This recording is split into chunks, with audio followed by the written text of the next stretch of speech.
Wish that you were better.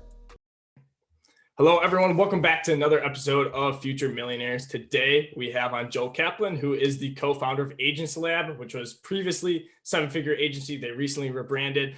And he's also the founder of Atlas Digital, which is a seven-figure agency himself that he has basically automated to this point, and it runs in the background of his main business that we just discussed. And the main thing is I love hopping on these interviews with people who I know have a good product or service, and I'm actually a recipient of Agency Lab, and I have nothing but good things to say about it. So that's a reason why I love hopping on the show, because you guys know that you're getting value from someone who has built a business, but also very importantly has a good long-term plan because they have a good product or service that they deliver. So with that being said, Joel, how you doing today, brother? Yo. Thanks for having me, man. And by the way, thanks for saying Agency Lab as opposed to seven-figure agency. We just rebranded, and I actually haven't made a public announcement. So I freaking love that you guys are already spreading the word. I love it, dude. I actually didn't know that it wasn't public yet. So that's awesome. But yeah, it's perfect. I'm like so happy that you guys are going to help me out. Yeah, brother. So yeah, it's it's something that I think is a good long-term play. So I'm glad you guys are looking, for just how you can really capture the whole audience, right? And spectrum of people who want to build an agency. But with that being said, man, I'd love to just start out by letting the listeners and giving them a 60-second snippet at where you're at right now in your life and business. Kind of summed it up quick, but just from your perspective, what you're really focused on right now. Business, personal, both.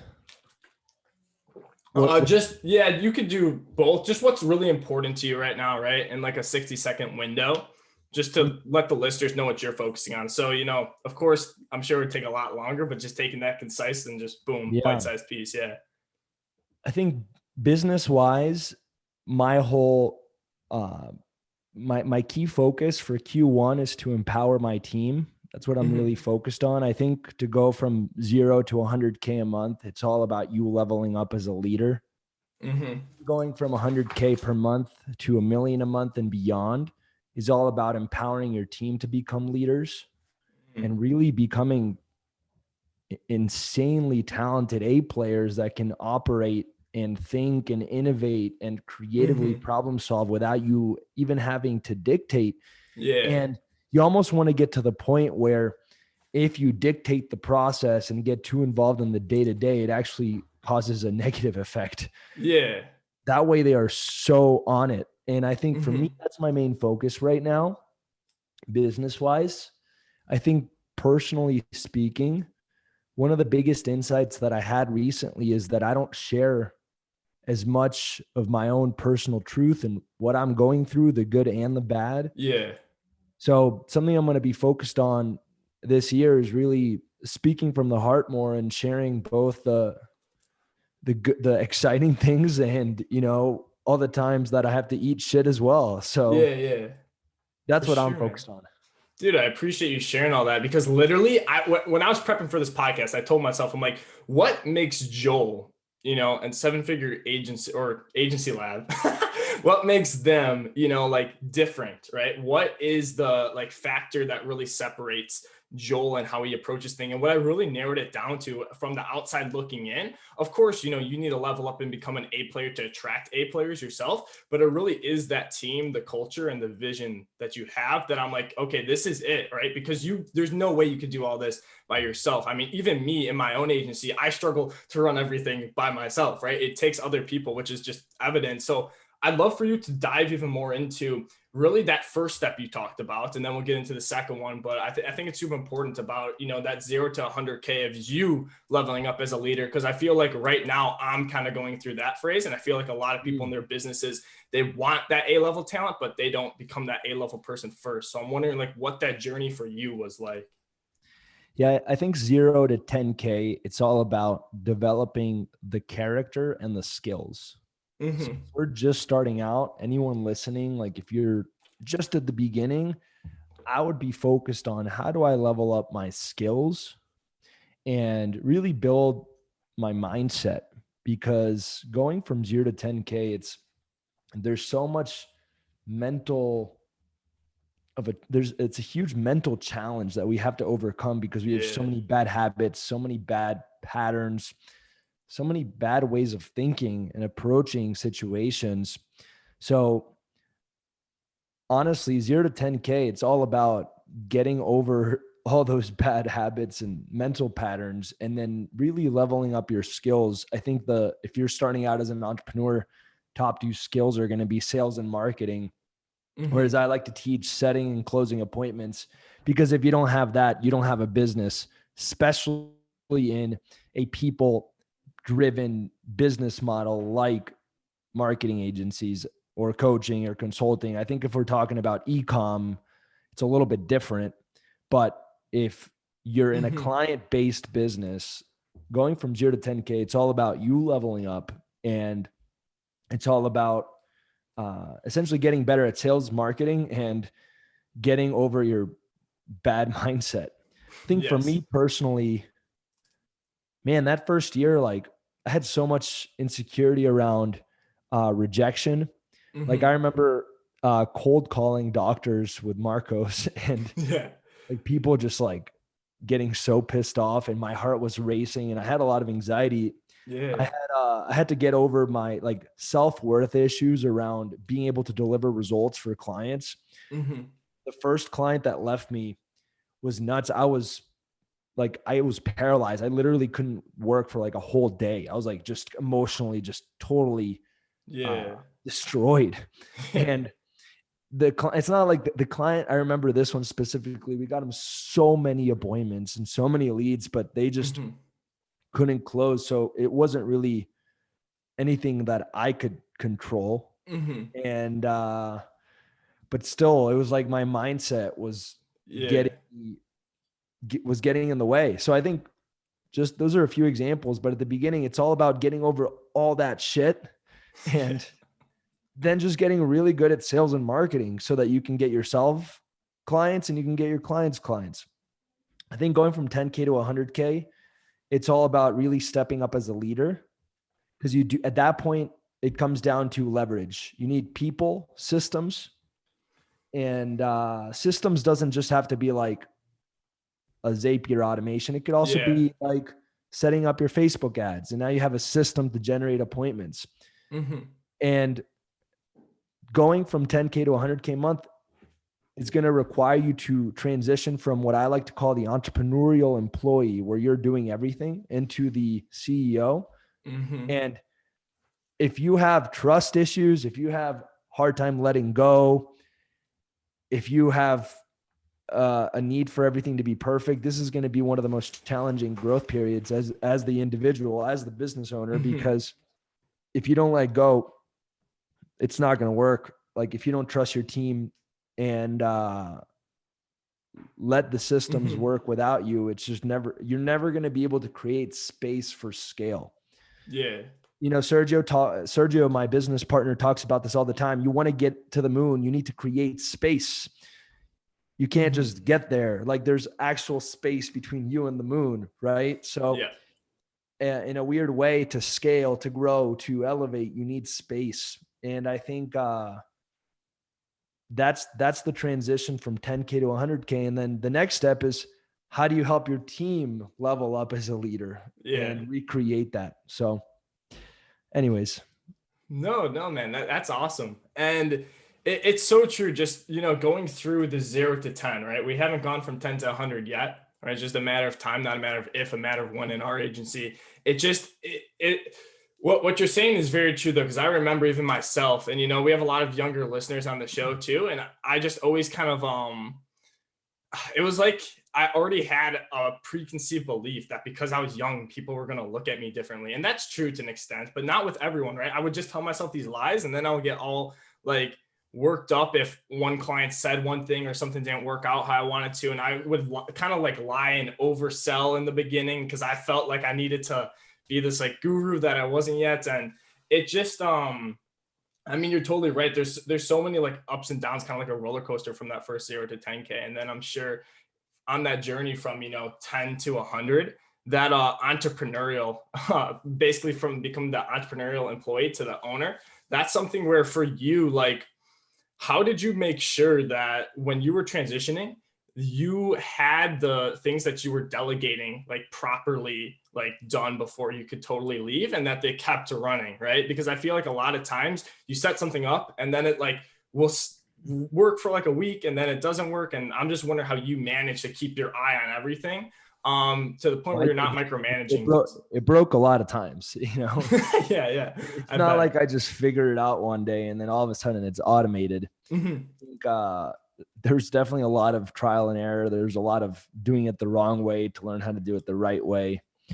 And I would say, looking back, the biggest insight that I can give you is automations, systems, all that's like SOPs will take you so far. Ultimately, it comes down to people. So like, I would actually tell you, screw the automations, screw all that. If you really want to automate more quickly, it's about training your team. So 1 hour a day of training your team and being with them, whether it's a salesperson or a media buyer, is going to do so much more for you than having this crazy automation set up that tries to automate a part of the process. Because the moment that the system breaks, if the team member is not empowered to operate independently of you, then you're going to have to step back in. And that's not really full automation. That's temporary automation. I'll tell you a funny story, man. I don't know if it's going to be funny, but 2 days ago, our head of marketing messages me and he's like, Joel, I need you to stop messaging the marketing channel. And I was like, what do you mean? And he's like, and he did this out of love. He's like, dude, we got this. Don't worry about it. Like, we're good. And that's automation. It's when he's empowered to operate independently of you, and it doesn't come down to the system or this like zap that you set up. So I would say, for anyone listening, like, if you do have a team, one of the easiest ways to make sure that everything is set up properly is to spend a lot of time with your team and train them. Okay. And when you say an hour a day too, right? I feel like if a listener's listening to this right now, they're probably thinking like, okay, is that an hour for just like, say you have, I don't know, for this example, 3 different team members, right? You have a media buyer, you have a sales rep, and then, you know, just someone who helps with the operations as well at some point. Are you spending an hour with all of them combined, or are you spending an hour with each of them, or how would you? When you're just starting out, you could do like an hour with everyone together, and then like individually meet with them throughout the week. That way you really come together. But over time, you want to have separate daily training and coaching for each department eventually. So once you get bigger, you could have an hour for sales, an hour for media buying, an hour for account management. For sure. Okay. Yeah. That makes a lot of sense, right, man. Let me say this, like, even signing up for courses and coaching, right? Yeah. So do I. I mean, I've invested over multiple 6 figures into coaching and into information. Yeah. And I personally believe that is one of the fastest ways to shortcut your way to where you want to go, because you're just buying time. That being said, why don't our team members do that? We just pretend like they don't need coaching and consulting. So it's like us, the CEO, is always investing in ourselves, but then we're never investing into the team. So, and it's crazy because you're actually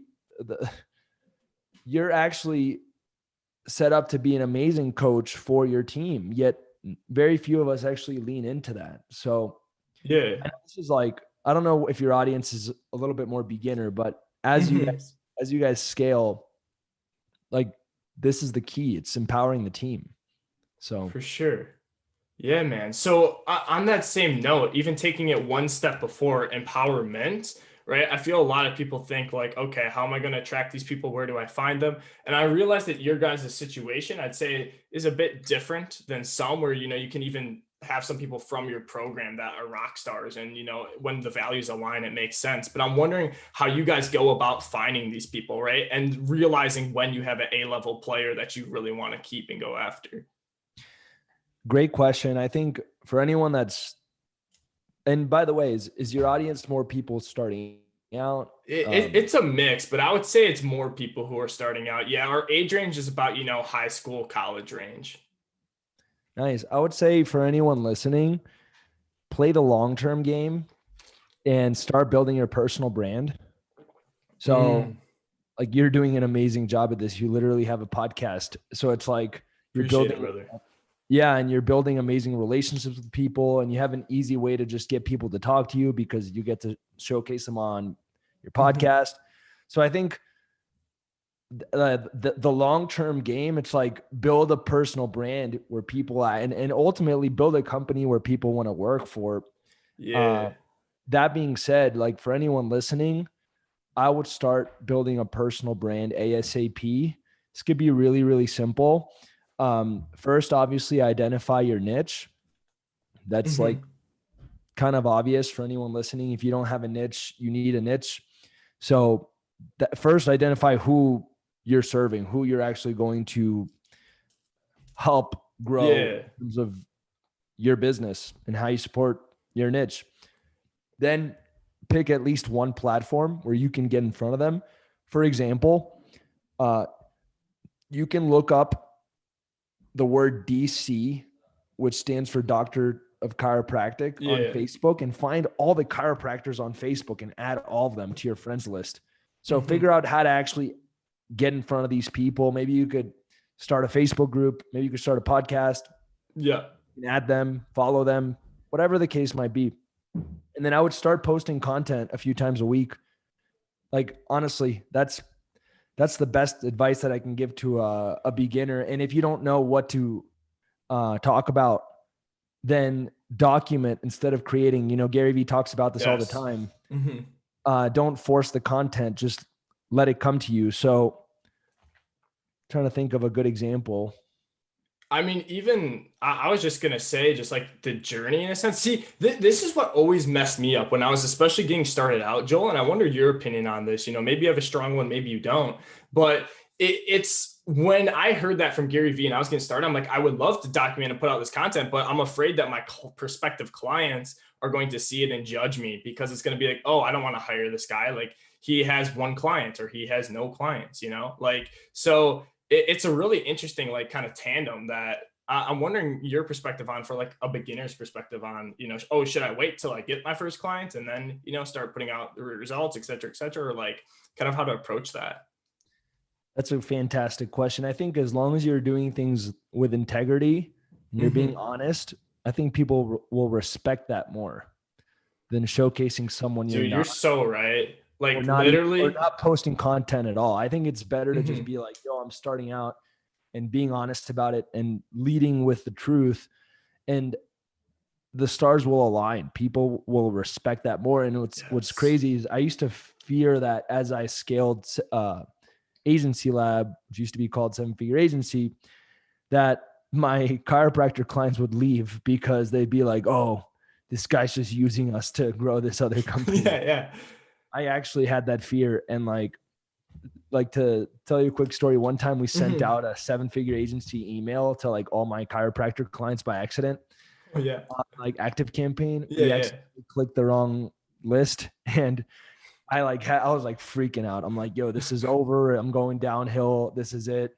But what's really interesting is people care about results more than they do about anything else. So like if they see you crushing it, if they see your podcast, if they see you like growing, they're going to be much more impressed by that than anything else. Even if you're talking about how you're helping, how it's your first few clients. Yeah.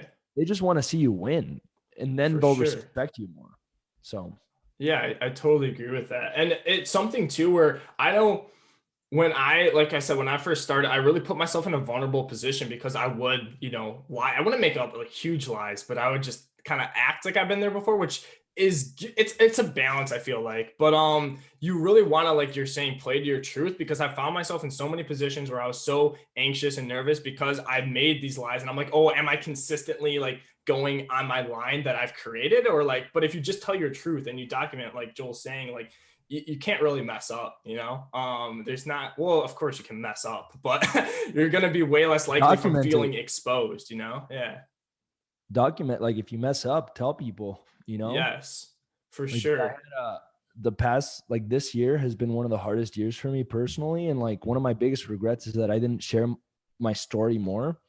And Hmm. obviously you live and learn. Now I'm going to step into that more, but um share both the good and the bad. So then people see that you're someone who wins, but you're also someone that's real. Yeah, for sure, So brother. No, I get what you're saying with that. So I mean, on that note, this was something I was thinking about. I was thinking about like the failures and everything. Because clearly, how long have you been in business for now, too? Like kind of just like in the world of business. Because people always look at this and they're like, man, Joel's crushing, like, or this person's crushing, but they don't realize how long it actually can take, you know? yeah, I did between all businesses, we've done $1 Yeah. million a month cash collected now, which is absolutely bananas. Yeah. And we're on track to do $1 million a month with just one business, but it took me over 10 years to get there. So Mm-hmm. I my first business was when I was 18, and it's called Joel K Entertainment, and I did DJing for DJ Joel college. on the mic. Yeah, DJ Joel K. Yeah. Yeah, DJ name. But my team wanted me to be DJK, but I thought that was funny. No way, man. Playing to But your anyways, truth. I'm just kidding, but yeah. yeah. But anyways, that was my first business when I was 18. So now I'm 28, almost 29. It's Mhm. been 10 years since I started this journey, and I think people see the results and they're like, "Oh my God, it happened so quickly," but it takes time. Like Yes. takes a lot of failure, takes a lot of trial and error, takes a lot of hard work. Hmm. That Like is. I'm not gonna lie, like I I work really hard. I think people are it's funny Hmm. because my agency is automated, but I immediately started a second business and I work very, very, very, very hard. And that's what it takes, you know? Yeah. For sure, brother. I totally get that. And I just really appreciate you sharing that whole like spectrum of when you were in business. Cause like you said, it's a 10-year process, not just like, oh, we started this business, you know, hypothetically. I know it's longer than this, but last year and it grew to blink in revenue. It's like whenever somebody typically says that, it's like they've had steps before that have been preparing them. And I feel like so many times we see testimonials or we see something and like we just start comparing ourselves, like, oh, I've been in business this long and it hasn't done this, but you never see the full like story. And again, you don't really want to be competing as you know against other people. You want to be competing against yourself. um For sure. but I'm just wondering, man, for failure wise too, I know you said that's a big part of your goal to want to be more truthful and transparent. When was the last time you think you failed like really beautifully at something? It's a weird question, but I mean, where you really thought like, wow, I was going to succeed at this, like this is gonna, like we're gonna crush it out, here's the strategy, and then boom, it just didn't fucking work. Mm. Like I'm wondering when the last time that was and how you responded to that too. So kind of like the two sides of the coin. To be honest, I don't even know if I'm supposed to share this. But you know Brian, right? Yeah. Brian. Hmm. So he's going to be leaving 7FA, and Okay. I think it was one of the most beautiful failures, like you said. And Yeah. here's why. Uh, over the past 2 years, like he's grown so much, but I feel like I didn't empower him nearly as much as I could have.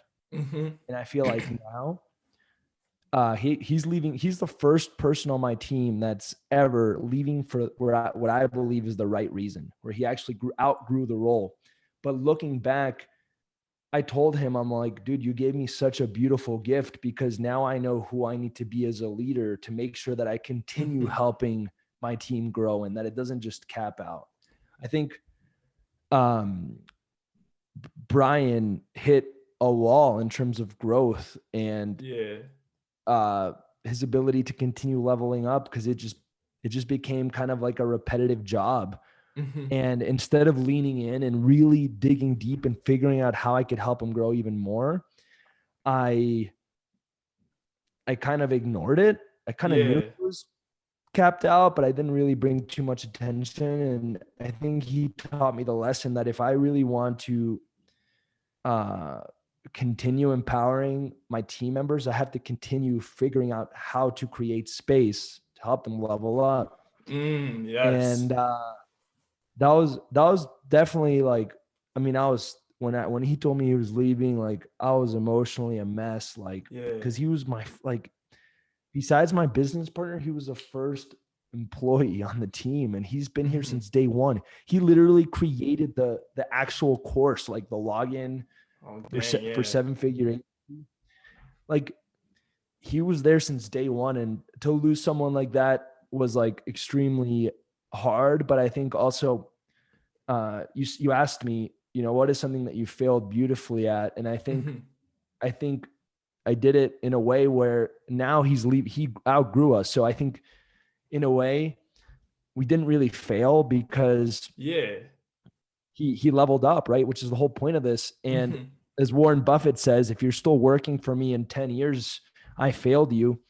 And so I think it's kind of a balance. I think it's successful that he's Yeah. ready to move on to other things, but I think the failure is that I didn't catch it sooner and ask myself, how can I support him and better serve him so that he can continue Yeah. leveling?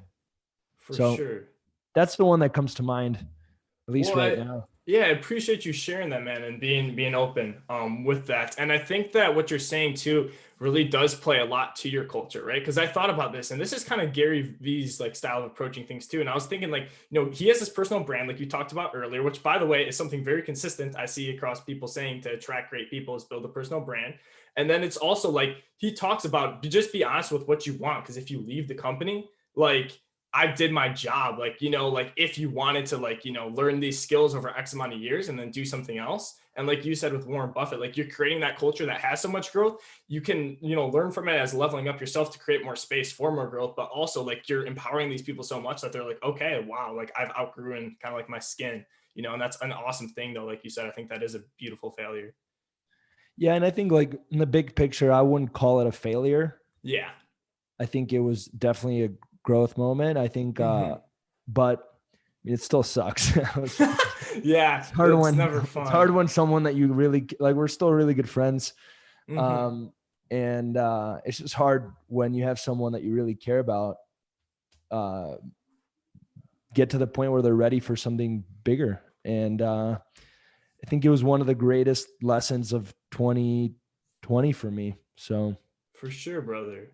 That's awesome, man. So we're starting to get towards the end of the podcast here, and I just got a few questions that I like to ask each guest. But I got one more specifically for you because I feel like, especially with your view of the overlook on everything, you would really have a good answer to this, which is really, you know, what's the most important thing that the common agency owner overlooks, right? When you see this and you're just like, I feel like there has to be one thing where you're like, man, everyone talks about X, Y, Z, but they always are missing, you know, B or whatever it is. I'm just wondering what your perspective on that is. what is every agency owner missing? Yeah, just like the most common thing where you're like, man, people like they know it, but they don't actually do it, you know, or like something in that realm. Mm. All right. This is going to be good. Most people try to copy and paste their way to success. Mm. This is something that I just see every single day where it's like everyone's trying to figure out what script this person uses, what ad that person uses. How does this person get client results, and they forget to coach themselves. You know, I talk about this all the time. The best coach that you'll ever hire is yourself. Yes, And sir. I think most agency owners and entrepreneurs, especially in our generation, where there is a lot of coaching, where there's a lot of courses, it's easier to get in the habit of like trying to figure out how to do something through other people instead of looking within and really thinking on your own and figuring out how you can innovate. So Yeah. everyone's like, Joel, how did you get to seven figures? I give everyone the roadmap, but ultimately I also came up with a roadmap, and you have to come up with your own Yes. roadmap. And I think obviously it can be inspired by what other people are doing, right? If you're like, Yep. oh, Joel runs paid ads, I should run paid ads too. But they Mm-hmm. can look totally different. True. Very true. So I think that's one of and it's the hardest one, right? It's like thinking on your own. Yeah. um, but that's probably one of the things that I see consistently missing in people starting out is that Mm-hmm. they will hire a coach, sign up for a program which is great. I really believe in that, but then they rely on them and stop thinking on their own, and they try to pace their way to Joel. success. Preach, brother. That is so huge, I feel like, because literally when I started in 7 or agency lab, now when I joined, it was like I would go to the calls every single day because I like needed that at that point. But then it came to the point where I could like answer, and I already knew what Sergio was going to say. I already knew, what someone else may say, one of the coaches, if I asked them the question. So I'm like, sure, I might feel more comfortable, but why don't I just do it on my own? And of course, I still love showing up to calls, that sense of community, but I just have been going to a lot less because you guys have empowered me and taught me like, oh, like this is the way of thinking about it. Now go fucking do it, For sure. Yeah. I mean, action cures anxiety. I think it's good to Also like true. learn it Yes. and just go take action. So Yes, for sure, brother. Okay. So then one of my questions I like to ask each guest too is just what is advice that you hear often, but you personally think is bad? Because I feel like in the world of online entrepreneurship, especially on Instagram, I used to listen to so many different entrepreneurs and try to apply everything. And I would apply advice looking back at it that just was not good for me. So I'm wondering from your perspective, what's something you hear a lot and you're like, I don't think people should do that. It's a really good question. Like for me, just to give you an example, it was a lot of times. Give me some ideas. Yeah, like Gary Vaynerchuk says, put out 100 pieces of content a day, and like even if you're getting started out, and I was like, you know what, I get it, but like that's not the best use of my time right now. I got you. Maybe this isn't going to be the most profound one, but it's the one that came to mind, and I know we're running out of time. It's all good. Dude, I sleep a lot, and I don't have a big morning routine. Yeah. It doesn't work. I literally wake up and I go straight to the gym, and it's like, I don't do any other stuff because I'm not a morning person. Yeah. I hate the mornings, man. I've seen Alex Hormozi wake up at 4 a.m. and I'm like, that's not me.